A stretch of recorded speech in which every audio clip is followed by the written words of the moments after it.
மத்த ஆப் மாதிரி இல்லாம தட்சால் ட்ரிப் சிட்டியை தவிர தமிழகம் முழுவதும் எல்லா டவுன்லயும் இருக்கு. லோக்கல்ல மட்டும் இல்லாம ரெண்டல், அவுட் ஸ்டேஷன் ட்ரிப் டியூட்டின்னு எல்லா டவுனுக்கும் போலாம். கீழே டிஸ்கிரிப்ஷன்ல இருக்க லிங்கை கிளிக் பண்ணி தட்சால் ட்ரிப்பை டவுன்லோட் பண்ணி. சென்னையிலிருந்து மயிலாடுதுறைக்கு எடுத்து செல்லப்பட்ட 56 வணிக சிலிண்டர்களை தேர்தல் பறக்கும் படையினர் பறிமுதல் செய்தனர். மயிலாடுதுறை மாவட்டம் சீர்காழியில் தேர்தல் பறக்கும் படையைச் சேர்ந்த காவலர்கள் வைத்தீஸ்வரன் கோவில் புறவழிச்சாலை பகுதியில் வாகன சோதனையில் ஈடுபட்டிருந்தனர். அப்போது தனியார் நிறுவனத்திற்கு சென்ற சரக்கு வாகனத்தை நிறுத்தி சோதனை மேற்கொண்டனர்.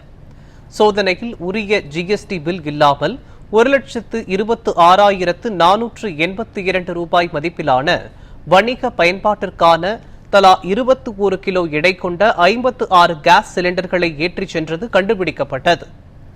இதனையடுத்து அதிகாரிகள் சிலிண்டர்களையும் சரக்கு வாகனத்தையும் பறிமுதல் செய்தனர்.